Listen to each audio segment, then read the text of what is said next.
All right, y'all, so part two of the AC install. So I pretty much kind of got everything mocked up. I got some new AC, not new AC lines, but this is actually my old line that I showed in a previous video. It was one long line.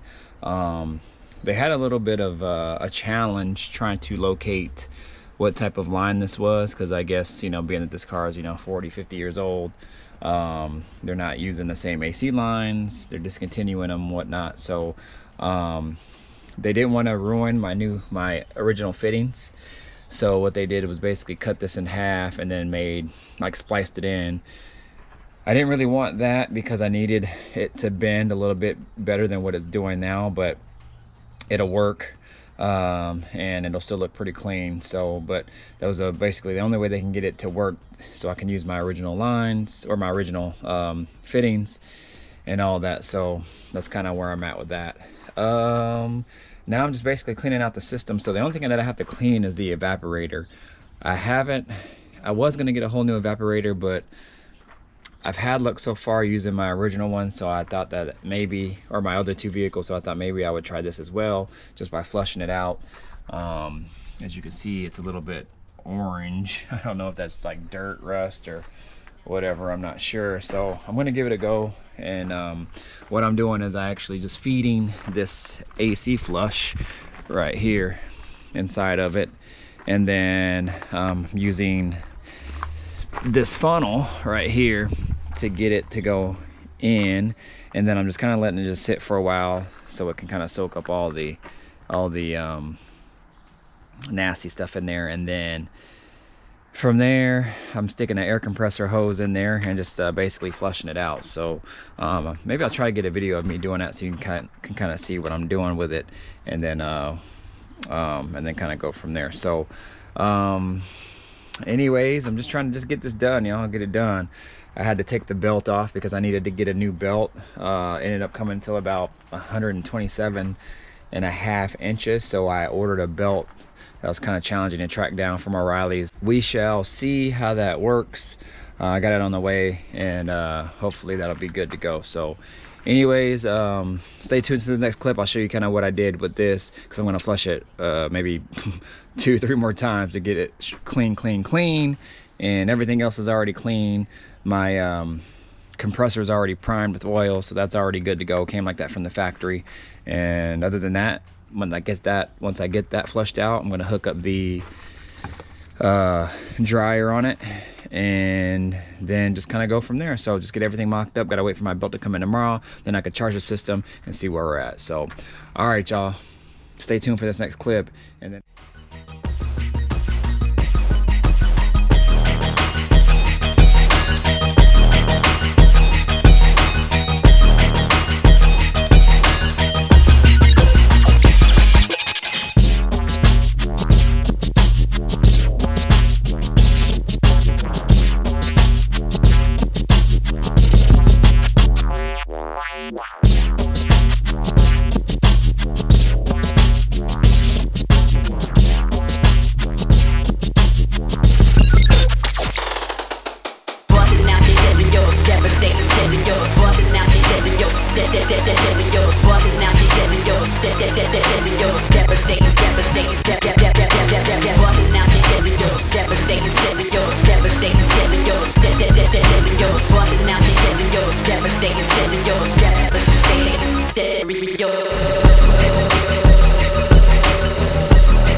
y'all, so here's where I'm at today on the AC swap. So I got held up a little bit because of the belt situation. So this belt is actually about 127 inches long, and for my particular setup and with the pulleys that were on there before, it was actually still too short. So I had to try to make this one work because I couldn't get a pulley longer than this for a while, and I'm actually leaving this weekend, so I had to try to make it work, and which I did. Hopefully it'll be good to go. So again, it's 127 inches. I don't have the part number on me right now, but I'll try to find it and locate it and put it in the comments for you guys, or in the description.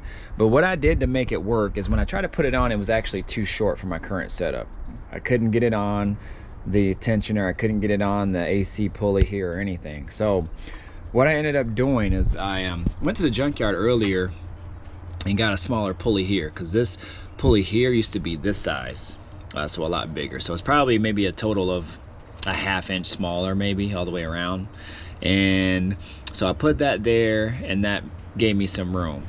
I was moving some things around, and I think this pulley was also I also put a here as well. I'm not sure if that pulley was on there or I took it off, but anyways, that's a small pulley, so that helped me out as well too. So it was almost going on, but still wouldn't work, and I was, after hours and hours of trying to think, like, man, what can I do? I can't get a belt here fast enough. What am I gonna do? So then a light bulb came on my head and I figured, heck, hey, I have a blower and I have extra pulleys. So on the Pro Charger here, what you do to create more boost is you actually change the pulley out to a bigger or a smaller pulley. So the bigger pulleys allow the blower to turn slower, which creates less boost. Smaller pulleys will make it turn faster, which will create more boost. So the pulley that I had on here before was a 4.25 inch pulley. I have a 4-inch pulley, and I have this one here, which is a 3.7. So I decided to put this one on. It's gonna add a little bit more boost in. My car isn't really tuned for the amount of boost it's probably gonna put out. It should be close, but I think I was already doing about 10-11 pounds. This should put me maybe about 15, but that won't really affect it too much unless I get it into wide open throttle, so I think I'll be safe. Also, I got to be careful on the car because I never gapped the rings in it, because I never intended to boost the car, and so I can't be forcing a lot of air in it hard all the time. So, but I think I'll be safe. But anyways, by using that pulley, and it allowed for the belt to fit, so that was awesome.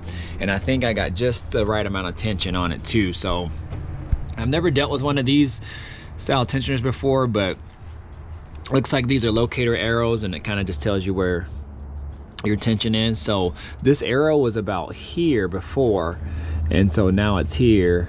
And again, this arrow I think was up here, and now it's down here. So it's just about almost halfway as far as its full rotations, I believe. So maybe a little under halfway. So I think I got it right where it is, because right where it should be, because this is usually, if there's no tension on it, about down here.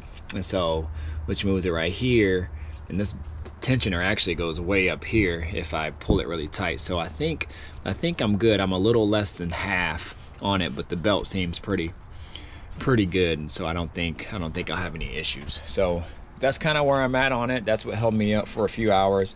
Thought I was going to be farther along on the AC install, but now I'm good to go there. So today I'm just going to piece everything back together, put everything back together, and then evacuate the system, and then get all the moisture out, then wire everything up, make sure everything's good to go, and then charge it from there. So we'll see kind of how it goes, y'all, and then I'll keep y'all tuned in. All right, stay tuned for more.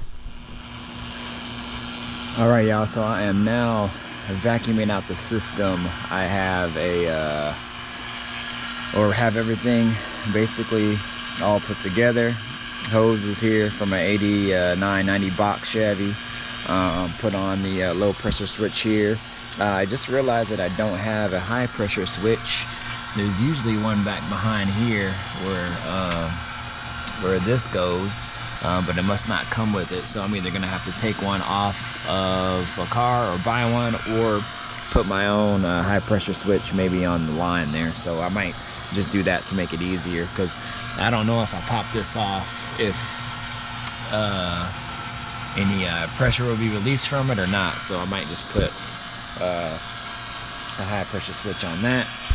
But everything is sealed, torqued, and good to go. I got a new belt there as well, and so made that work, so that's good to go.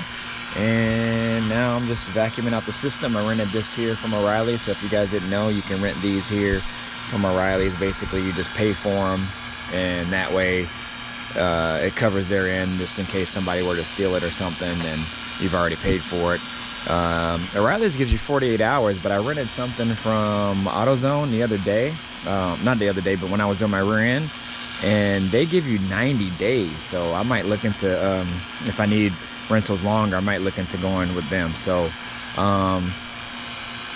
as far as vacuuming out the system, basically what it does is it gets all the moisture out and everything, and you have to have this set on there for about 45 minutes to get a good vacuum on it, and then turn everything off, close everything down, all the valves and everything, and you let it sit for a while. And if it still holds at the same level, then you're good to go.